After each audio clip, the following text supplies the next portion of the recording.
Hey folks, welcome back to Canada's Boxing Channel. It's Thursday, August the 7th, and once again, I'm going to be heading into town. Good heavens, must break this bad habit. Anyhow, to boxing. I saw an interview conducted by the channel Seconds Out of the Romford bull, Johnny Fischer.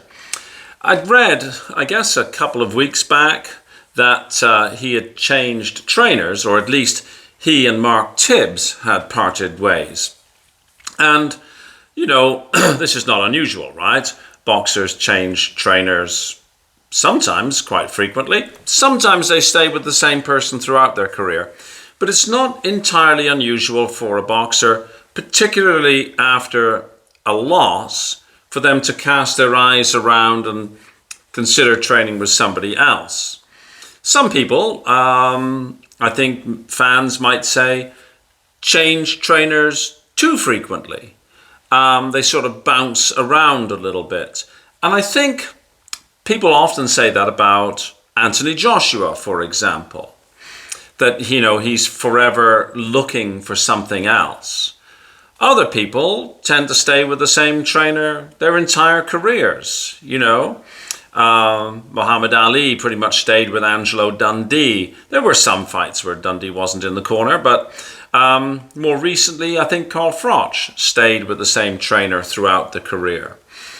You know, I don't think that there's a right way or a wrong way, though I would say that if you are bouncing around from trainer to trainer to trainer, that possibly might be a cause for concern. But in this case, Johnny Fischer was very open and frank, because quite often we don't know, right? You know, the explanation that's given is, it reads like one of those sort of, you know, generic press releases, and we're never really any the wiser kind of thing. But in this case, Johnny Fischer seemed to be open, candid, self-aware. He's an educated guy. This sort of, in a way, it sort of sets him apart from a lot of other fighters in that, you know, I believe he's got a university level education, and he's also able to articulate himself in a way that sometimes other athletes, not just boxers, other athletes, you know, because they've chosen an athletic pursuit rather than an academic pursuit, they're not often able to sort of express themselves. But Johnny Fischer is, and he said that, look, you know, Mark Tibbs and he hopefully will remain friends, lifetime friends.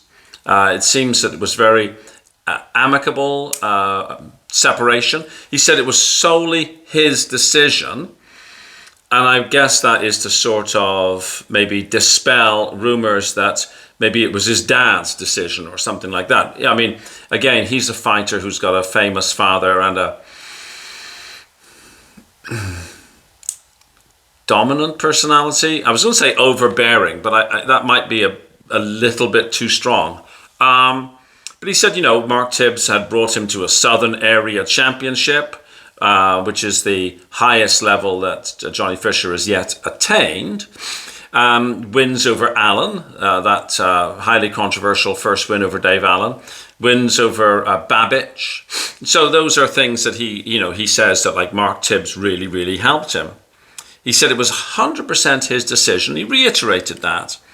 And he said, you know, and one of the things I really liked is he said, you know, he takes full responsibility for the loss. I think that's important. I think whether it's in an athletic pursuit or in a career issue or anything else, if you take responsibility for things which haven't gone very well, that's probably a good thing. If you're in that sort of state of denial, where you suggest that, you know, the opponents had a sneaky advantage or that you were somehow cheated, here's looking at you, Deontay Wilder, and I'm afraid to say Tyson Fury. It's hard, I think, to sort of come to terms with it. But Johnny Fischer appears to have, you know, embraced the responsibility, or, you know, as they say in other parts of the world, embrace the suck. right? Deal with it. He did say that he should have been more vocal in the build-up to his loss against Dave Allen in this rematch, where of course he got knocked out. And he said, let me see, he's not really going to be a people pleaser anymore. So I'm sort of interpreting this as sort of him feeling as though maybe he was being guided into a certain style which wasn't comfortable for him. And he said that, he was trying to sort of be more of a technical boxer, where he said, what he really is good at is, quote unquote, a Weatherspoon style barnstormer. And Weatherspoons, I'm given to understand, I've never been there, is a chain of pubs in the UK, for those who are watching elsewhere in the world who may not be aware. And so maybe he didn't speak up enough. And I get that. Sometimes, whether it's in work or whatever, you're being asked to do something and you're thinking, I don't really think this is the right thing to do, but hey ho, I don't want to rock the boat. Maybe that was going on. Anyhow, he's said that, he was being sort of boxing rather than scrapping. After he explained to Mark Tibbs that it was best for them to separate, he said he looked around and, he even did a little bit of training with Dave Allen, which is great to see, the person that you were sort of, at war with, you're now able to sort of, rekindle that friendship. And I think it's fair to say that he and Dave Allen, there is a friendship sort of there somewhere. Anyways, he settled on Tony Sims. He spoke about, the Tony Sims group that, are training with Tony Sims. I guess most famously would be Conor Benn. And I'm sure that people are going to be commenting about Johnny Fischer shopping for more eggs and stuff like that. I already see some comments online about, he'll be having more omelettes for breakfast than before. But let's hope we don't ever have a clomiphene issue again. But he said that he trained with Tony Sims and things just clicked. It was a natural fit, which I think is important. If you have a coach, a mentor, even a supervisor at work, if you guys can kind of click, it makes everything a lot easier. If you're constantly sort of kind of chafing a little bit, well, I guess it makes everything more difficult. And I'm not saying that there was chafing with Mark Tibbs, but clearly, everything just clicked into place with Tony Sims, natural fit. Obviously, as they say, a happy fighter is a dangerous fighter, something like that. Let me see. He said he's open for business. He obviously he will happily fight anybody that it makes sense. It makes sense for all parties. A couple of names that were suggested to him was Solomon Dakers and Fraser Clark. He said that those are. He's not targeting anybody, but he thinks that those might be suitable opponents. He said he wants to learn from a loss. After a win, you don't want to get too high. After a loss, you don't want to get too low. And again, a very self-aware, kind of a mature perspective. He also said that, he's boxing to make a better life for himself and his family, etc. But he said that, boxing has a short career horizon and there's only so much health you've got, and heavyweights hit very, very hard. And he said there are other things he can do which are less dangerous. And again, I think that's true. An educated guy